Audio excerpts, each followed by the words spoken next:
Right, well, as usual, I've got too many pieces of paper and not enough time. So I'm going to go for the information density approach and throw lots of things out, but as people know, I will be here all weekend, so I hope there'll be lots of time for discussion, both after I've finished just now and also over the rest of the weekend. There's a couple of things which have come up this morning which are themes and ideas that I want to sort of take issue with in this paper, which is basically about the idea of getting out of the meat, a notion to which I'm indebted to Pat Cadigan amongst other cyberpunk writers. And the whole question of what the meat actually is in cyberpunk and, of course, in real life. The two ideas that have came up this morning that I was particularly noticed are, first of all, this notion of cyberspace and the virtual being something of a metaphor or a symbolic zone or somehow some immaterial space. This is one idea that I really want to contest. The second is that there's the notion that it's somehow necessary from a woman's point of view to go in and somehow feminize cyberspace according to some usually pre-existing notion of the feminine. And I want to suggest really that the matrix, as I hope you'll see by the time I finish, is already very much hostile to masculine identity, and that there's no great need for us to rush in and somehow turn it into something female. But first of all, on this question of cyberspace itself being supposedly immaterial, a matter of symbolism, metaphor, an imaginary zone. This is really the tendency to make cyberspace, us to make many things into a matter of metaphor or representation, is really a matter of repeating the great idealist project which has characterized Western patriarchal culture, which has always been an attempt to somehow climb out of matter, to get into some immaterial zone, a zone that would be both insubstantial and ineffectual, those two senses of the word immaterial. And we can see even with this cyberpunk itself, that even after there's been so much said about the collapse between of the distinction between social reality and science fiction, that people still want to make cyberpunk itself into simply a matter of fiction, again a metaphor somehow for our times. And this even after we've seen the real effect in the world, which cyberpunk has obviously already had. And even the body, finally, in this high-tech world, somehow it gets back onto the agenda, or perhaps onto the agenda for the first time. But again, it's a matter of metaphor. Even this session today is called The Body as Metaphor. Metaphor for what is the question that I want to really be asking. And this tendency to turn everything into immateriality is really, as I say, an old trick of Western patriarchy. And cyberspace can, of course, always be seen, and has been seen largely as the fulfillment of this great dream, again, of getting out of the meat, getting out of matter. As I say, it's an ancient dream. It really goes back at least as far as to the sort of sources of Western philosophy with Socrates, who himself says, if ever we are to have pure knowledge of anything, we must get rid of the body and contemplate things by themselves with the soul by itself. So Socrates, and consequently the whole history of Western culture, has really dreamt of some notion of the soul being separate and independent of the body. He says, it seems as long as we are alive, we will continue closest to knowledge if we avoid as much as we can all contact and association with the body, except when absolutely necessary. And instead of allowing ourselves to become infected with its nature, purify ourselves from it until God himself gives us deliverance. So there's very much this attempt to be purified, to escape from the body, to escape its contamination. As I say, it's inevitable that cyberspace would, of course, have been welcomed into this sort of culture as the ultimate chance to finally make this escape from the meat, or, as I say, to become simply a symbolic zone, an immaterial zone. Finally, we get to the great dream of Western culture, the body as metaphor, finally removed from all of its visceral activity, its blood and guts, and all the messy stuff that man would always rather have left behind. And so cyberspace does really feed, obviously, this dream for total control, for autonomy, for the perfect end of the great Western patriarchal project, the great resolution of the masculine identity crisis, the point at which the soul would finally be united with itself. And of course, all this has been encouraged in fiction and in film and so on by series like, for example, Oliver Stone's Wild Palms, by The Lawnmower Man. Again, all of these great dreams of immortality, of becoming God, of finally making it to a pure, insubstantial, omnipotent sense of identity. Now, of course, the whole notion of the virtual and of cyberspace is indeed a part, and from the human perspective, it has indeed been produced by this very desire for total control, for final autonomy, escape from the meat in that sense. But it too has also been programming the human identity which has been seeking this. No one, it turns out, actually escapes from the meat. Instead, it's a matter of getting caught up with it. The body, it turns out, is never left behind. Instead, it's the body itself which begins to learn how to disentangle itself from all Oedipalized constraints. Already we can see this in all the sort of cultural fallout from cyberspace and VR, drugs, cybersex, prosthetics, bondage, data suits.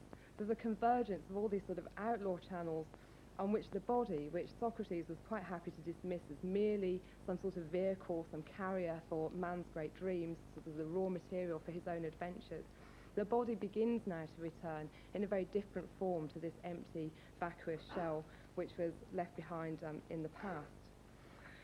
And now we can see this great dream as well of the whole of Western patriarchal culture really heading into crisis. Digitisation, it seems, is integral to a process of what is now actually quite overtly and quite frequently being named as feminisation.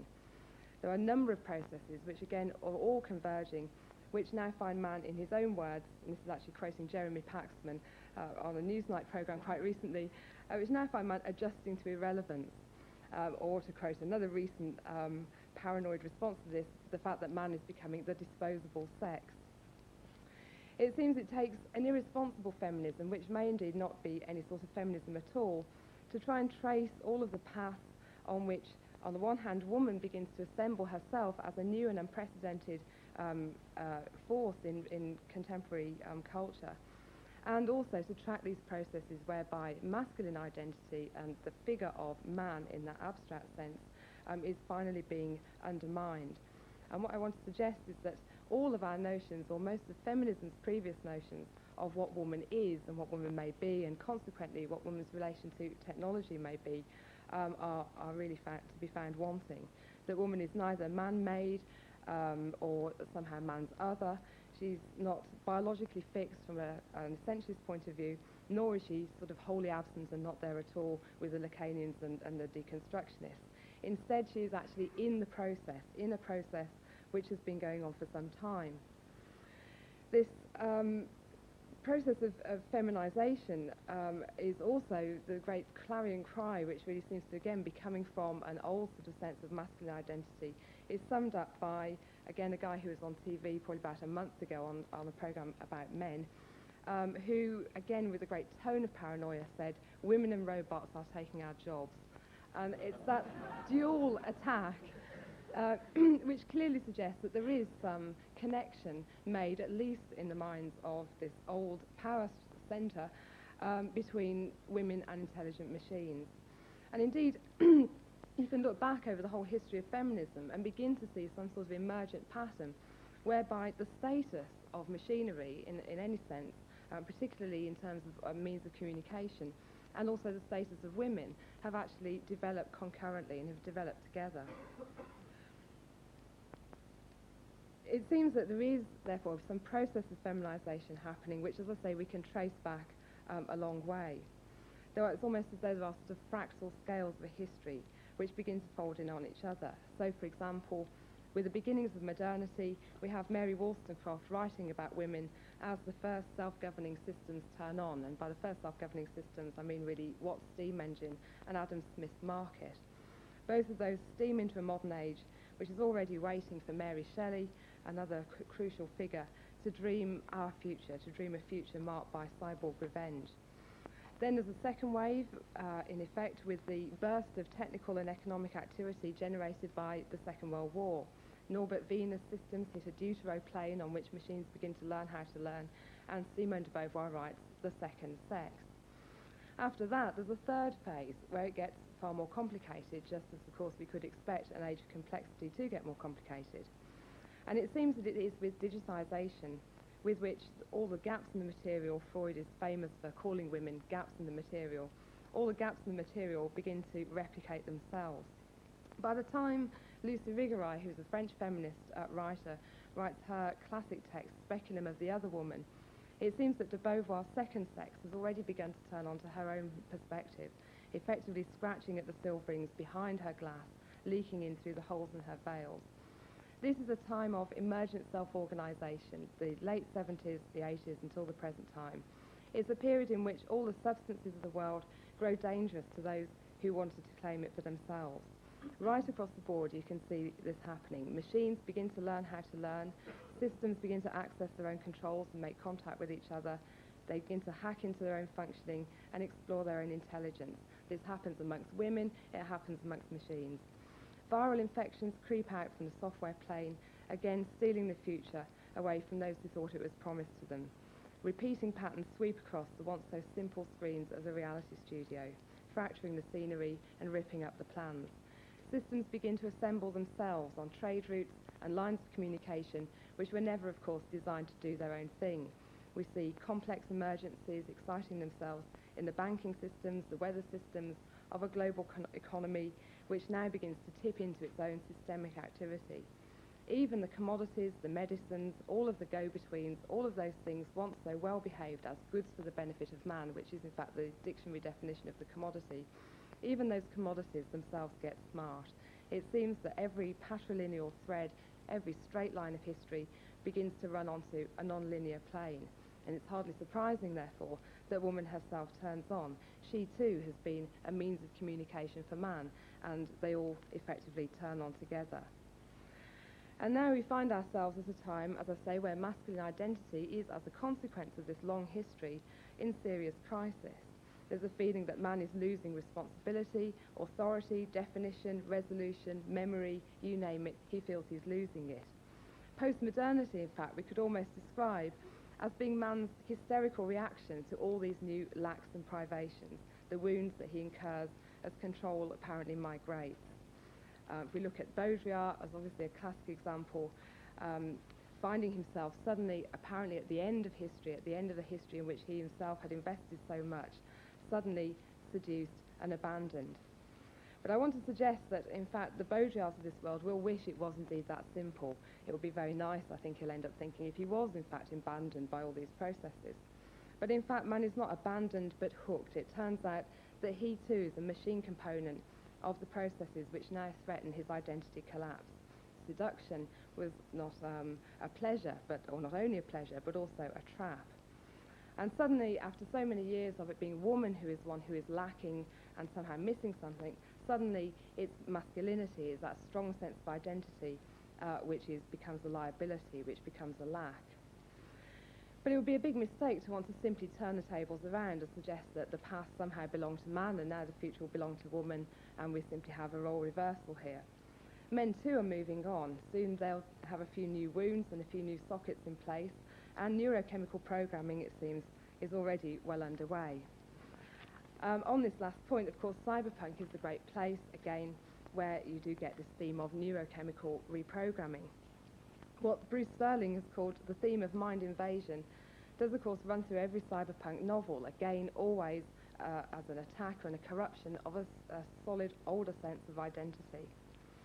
Cyberpunk, he writes, crunches together neuro and physical chemistry, genetic biology, structural linguistics, cybernetics, biotechnology, cyborg engineering into a fantastic series of fictions. And I'm sure most of the audience is familiar with the speed, the complexity, the intensity, the montage scenes, the cut-up realities that you tend to get across all cyberpunk novels.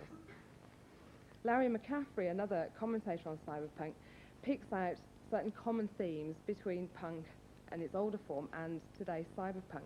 He says they share a variety of aesthetic impulses and influences that extend well beyond the benzodrine rush of their rhythms and pacings of their fascination with the gross and perverse.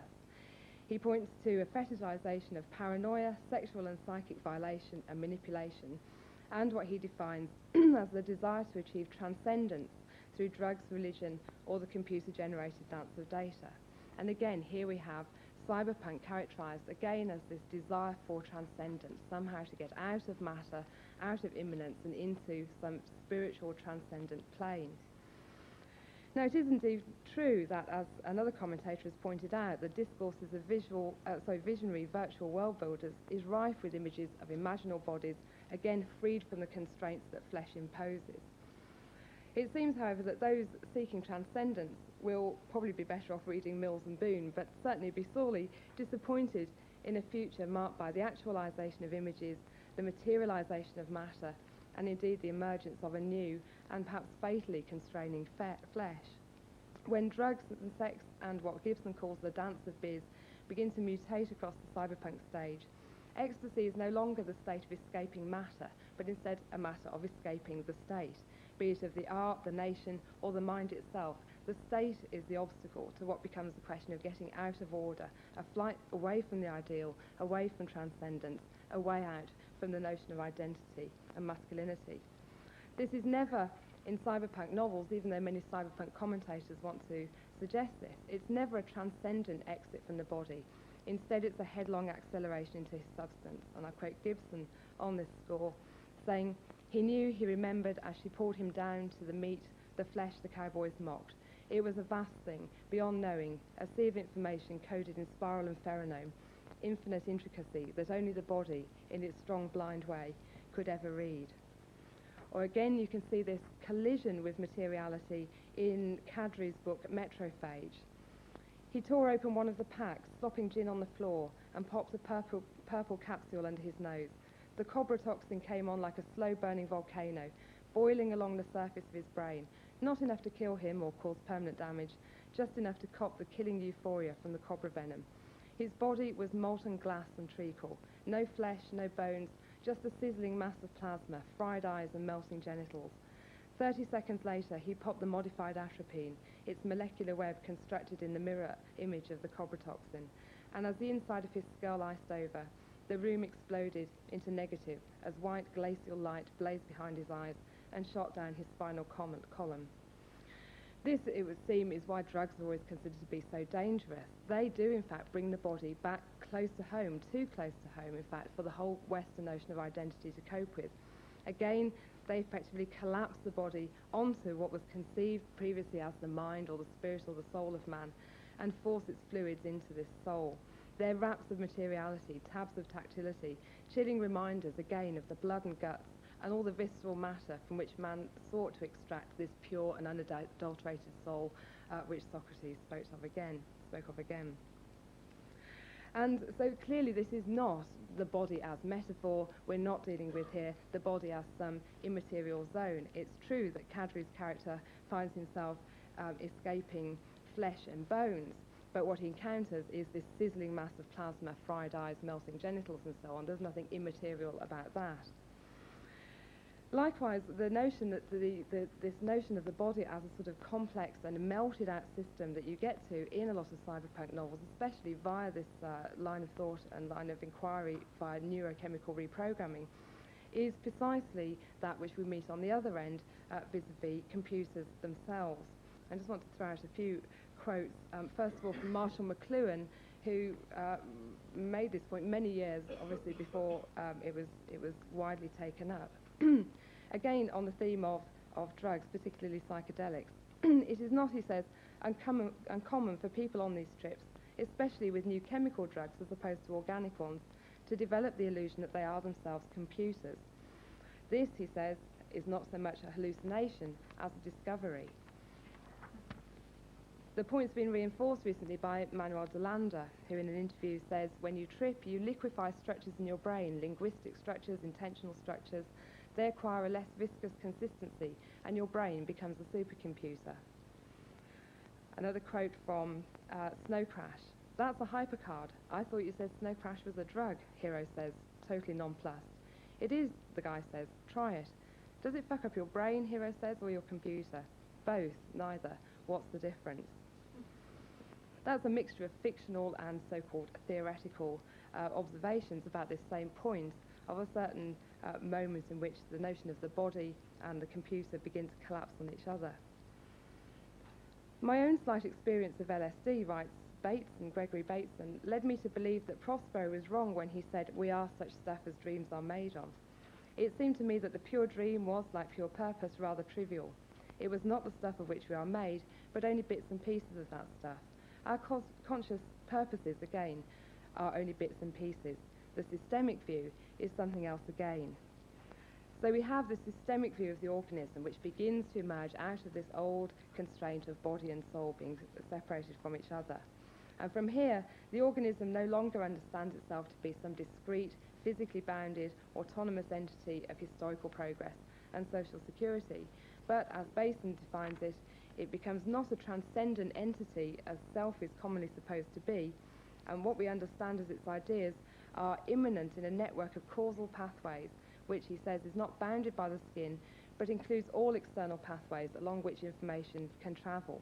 So here we have a very material notion of communication systems and of information systems of the body and the computer collapsing onto each other. Now it seems that this notion of a spread out sense of post-self, if you like, not bounded by the skin, but as Bateson says, taking into account all material pathways, is a notion of identity which has previously never been acceptable or even thinkable or conceivable to Western patriarchal culture. And yet it seems that woman has always been somehow in proximity to this now emerging notion of a dispersed, decentered organism. She has, after all, never had a unified role. This is the one thing which women have always been denied. She's been various things, of course: mirror, screen, commodity, means of communication, means of reproduction, carrier of water, weaver of the cloth, carer, whore, machine assemblage, in other words, in the service of the species, a sort of general purpose system of simulation and self-simulation. While she's always, of course, been forced to marry into the family of man and assume a so-called human identity, it seems that something of her outlaw status has always remained. She too has had to adhere to Asimov's laws, which we saw a moment ago up on the screen. The machines and the women, both of them together, have had to promise to honour and obey. And of course some have done so more happily than others. But certainly again, if we look back over the history of modernity, we see a whole history of very unhappy fitting into this constraining notion of human identity. We can look at hysteria and say that that was effectively the 19th century's expression of women's protest against the confines of a humanism, which on the one hand always demanded their complicity, but on the other hand refused them full membership of the species that they were supposedly serving. Hysteria, of course, literally is the wandering womb, the womb wandering, the machinery seeking an exit, looking for a way out of this organised one, hunting for the plane it becomes, what Deleuze and Guattari call the matrix whose colours are yet to come. And even if, like Simone de Beauvoir, woman has wanted nothing more than to lose this connection to this plane and to become fully human, to become a full subject, it seems that she's always at least been beginning elsewhere. Even Simone de Beauvoir described woman's subordination not to man, but to the species. Now it seems but we have now a number of options being presented through the work of Donna Haraway and many other women working in the area where women and technology come into close proximity with each other. And the notion of the cyborg is, of course, one of the most, has in the past, I suppose, been one of the most fruitful ideas about how this conjunction happens. But the cyborg equally is always in danger of being brought back into the anthropomorphic tale. Again, we just saw a few moments ago the way in which robots are always anthropomorphized, and the cyborg itself is anthropomorphized. It's the notion of the organism itself which is the problem. It's the organized member of the species which has really been the problem for women in the past. There are suggestions, again, emerging in cyberpunk fiction and film especially, that woman somehow already had some connection to the virtual. A little quote from Mona Lisa Overdrive from William Gibson. Her father, long ago in Arizona, had cautioned her against jacking in. You don't need it, he'd said. And she hadn't, because she dreamed cyberspace, as though the neon grid lines of the Matrix waited for her behind her eyelids. If this was the case, if indeed woman does have some implicit prior connection to the Matrix, then it would be hardly surprising that women have so quickly become such advanced and fearless practitioners of virtual engineering, and it does seem indeed that most of the advanced and interesting work that's happening in this field is at the moment being done by women. It seems that all of the things which were once such a disadvantage to women in the past are now, with this process of digitisation, this slow but now the slow history of modernity, but the accelerating process at the end of modernity, are really now speeding up.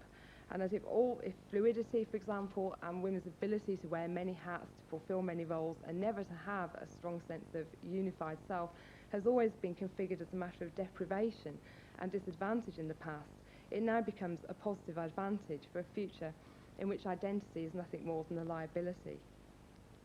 It's digitisation, which is the process by which the feminine learns how to replicate itself and the masculine ends up finding itself out on a limb. The process is concurrent across a number of zones.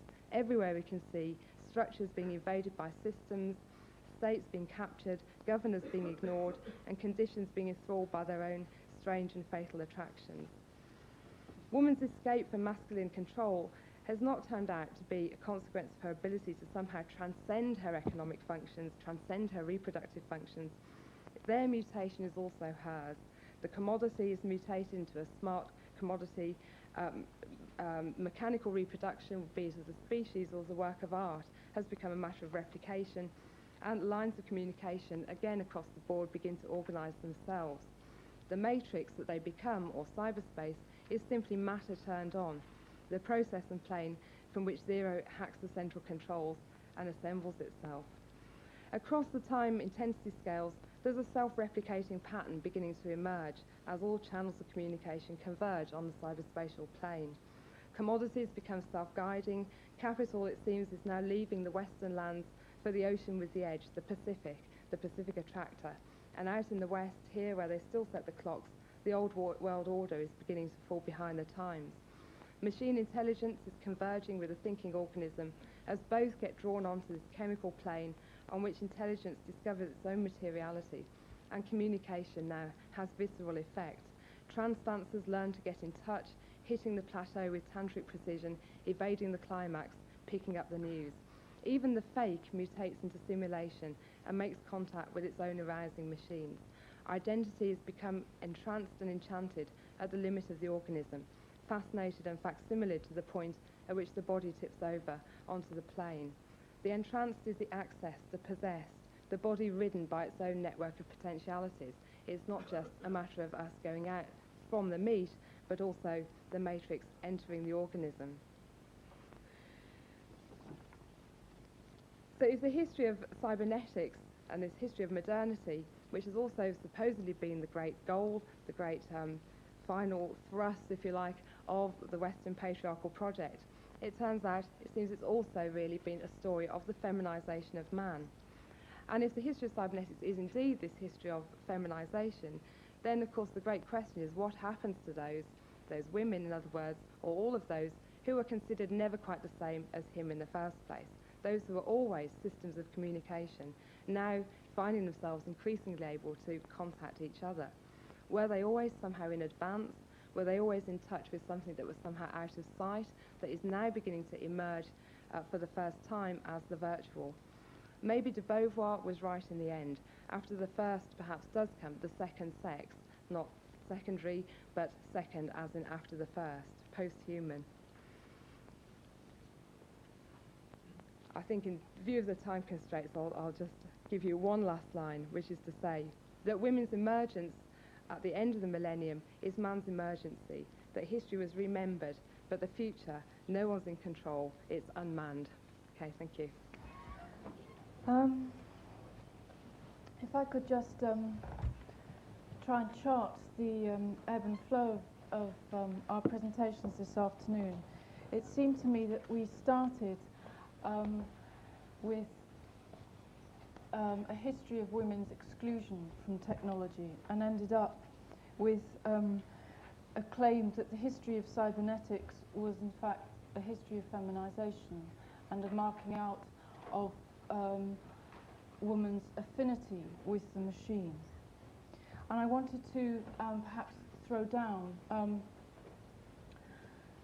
not so much as kind of gauntlets, but certainly as kind of questions to the speakers, a series of paradoxes, which where we started out by, in Christine's presentation and in Helen's presentation, as noticing that here were two instances, two products, if you like, of women working in programming and using fairly high-tech instances of fairly high-tech equipment and technology, which precisely spoke about and discussed women's historical exclusion from technology.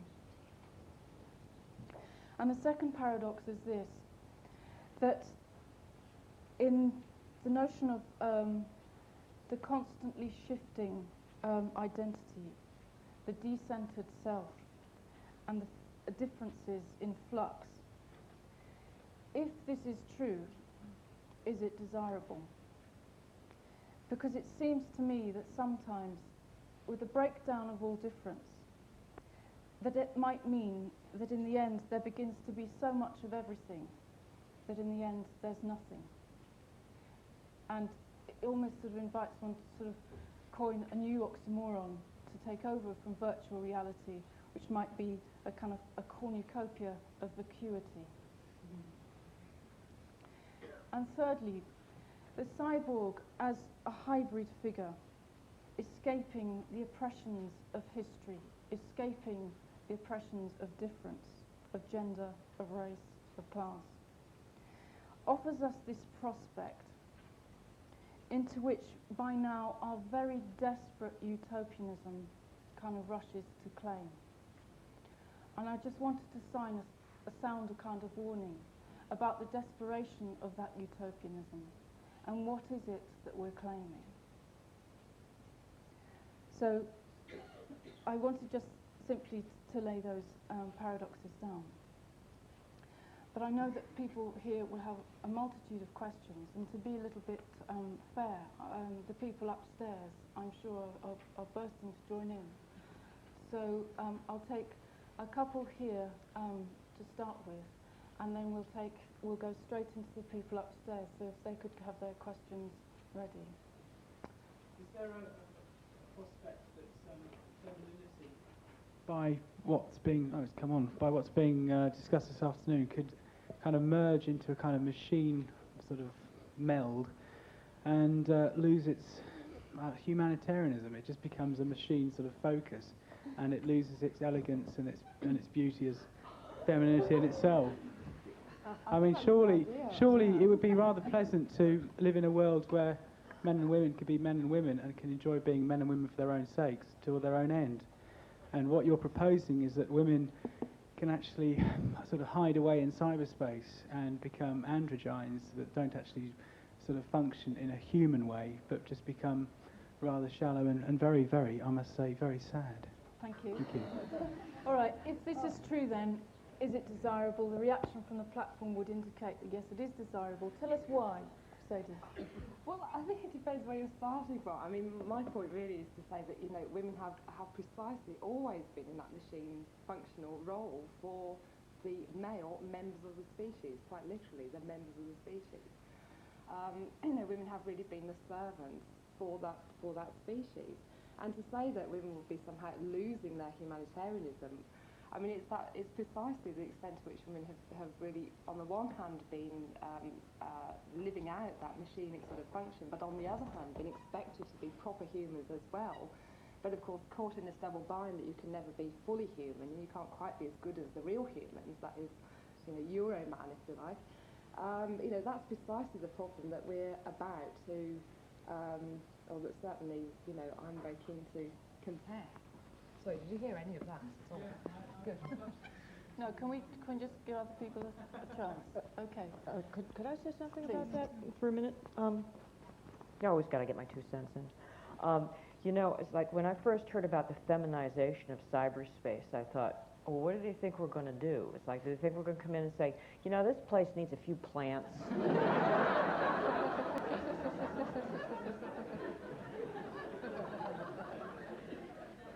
And then, you know, but see, like when I get up in the morning, I don't think, well, here I am, it's morning, and here I am, Pat Cadigan, woman. I'm getting up, you know. It's depending on how hungover I am.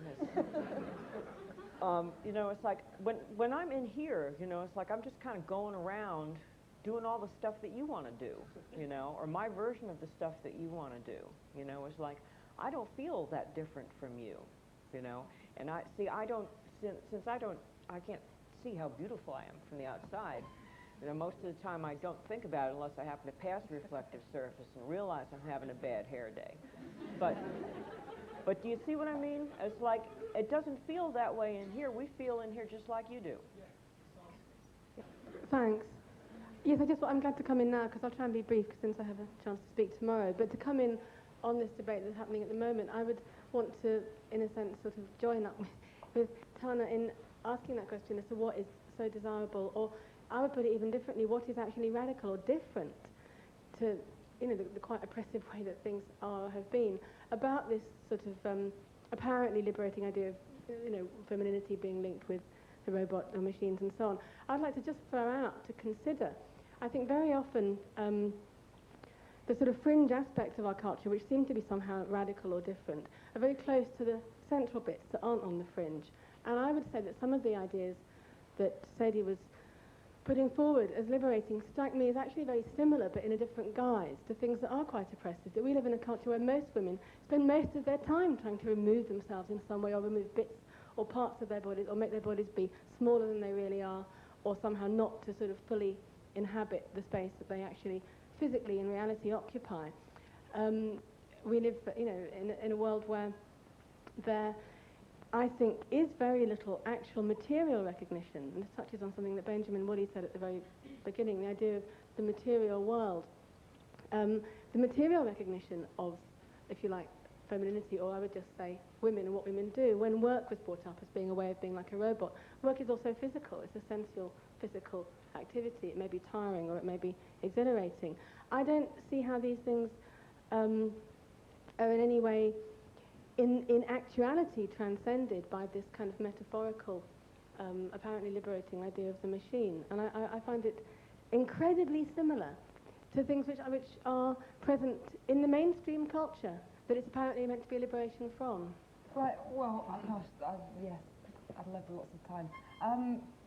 The point to come back to Judith Williamson's point, which was about this question of, well, the thing that I really picked up, actually, without repeating your question, Judith, was that you kept saying this idea of us being like machines, or this metaphor of the machine, or this metaphor that there's anything happening at all. This is precisely my point. You know, it's not a matter of us being able to choose whether or not we are machinic or complex machinic systems.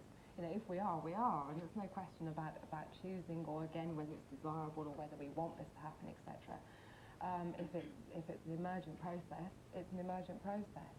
And what complicates that is that this very notion of having some sort of unified soul and some unified identity, and this great quest for autonomy, which is really to be split off from matter, is precisely, and has historically precisely been so that man traditionally can, in fact, make those decisions, can say, is this desirable, do I want this? You know, what identity has wanted has been the sole criteria.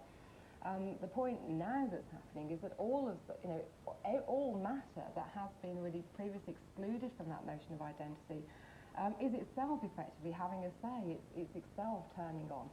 Self-organising systems don't actually ask man for permission. They don't say, is it desirable, you know, for this to happen? That is precisely the point. That is really the contestation of this whole notion of identity, that suddenly it isn't up to identity to define and choose everything that happens on the planet.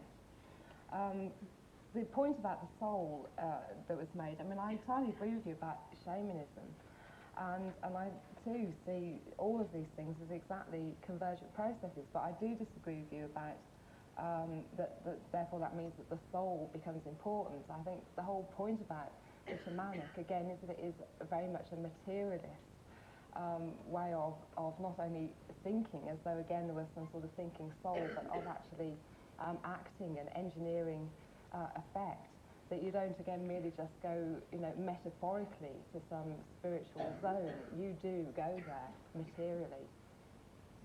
Christine? Well, I think it's, I'm reminded of the Faustian pact, you know, and of Mephistopheles taking Faust up to this high place and saying, oh, I'll give you all of this. I mean, I think we have to be cautious about being too much technological determinationists. I mean, the technology in and of itself isn't going to make anything happen. I mean, I think we have to remember that we invented the technology, and it's through things like language and through envisioning the future. You know, not in a utopian sort of way, but I mean, that is how things happen, even though there are lots of materialistic constraints. Can I just say one thing about that? Because, I mean, I take the point, but by the same token, if you look at feminism, say, and the change that has in fact happened, admittedly very, very recently, after 2,500 years, suddenly in the late 20th century, you do begin to get some sort of change. And we all know, really, that that is not because man, the one with the power, suddenly turned around and decided to be very benign and to make that choice to say, is it desirable that women are oppressed? You know, no, okay, let's do something about it. That's not how that process happened. But in fact, it is, you know, very much bound up with and integral to the emergence, again, of a whole gambit of non-human intelligent activity. You know, machines, commodities, trade routes, they all start to get their own activity, and so do the women. It's very much against, you know, what man would desire, you know. So I do think the technology is a real player. Pat, do you want to add anything? Well, when I think about, you know, the soul, you know, and juxtaposed with sort of the cold hard machinery, you know, I think about, you know, that how much, like, no matter how hard-headedly realistic we are, the soul demands to be appeased, you know.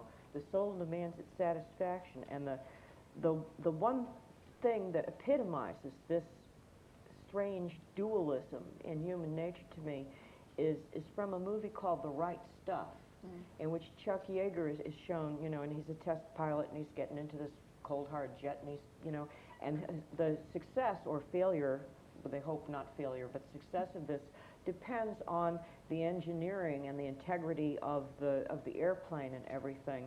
But every time he gets into the plane, he has a little ritual that he does, where he has to borrow some gum from his assistant, and his assistant says, okay, and they say the same thing to each other. And this is a ritual that he needs to perform, not because this will absolutely guarantee that the plane won't crash. It's because his soul demands that satisfaction. It demands, for at least that little while, you know, an acknowledgement that there could be a supernatural, and if there is, this is the little ritual that I perform to, you know, and yet this is a person who must be, you know, very hard-headed, very realistic, very, you know, in the world, in this moment, whatever moment he happens to be in, you know. And when you think about it, it's like sometimes I think, like, the more technological we'll get, the more we will strain away from it in some part, you know, and reach for something that is the antithesis of technology, you know, that is, you know, that, and that to me is what, you know, yin and yang has always been, you know. It's like the white that contains a little seed of the dark, and the dark that contains a little seed of the light. You know, it's like, that's us, you know. It's like we're hard-headed realists on this side, and we are, you know, worshippers of all the gods and whatever on the other side. So we'll be spiritual robots.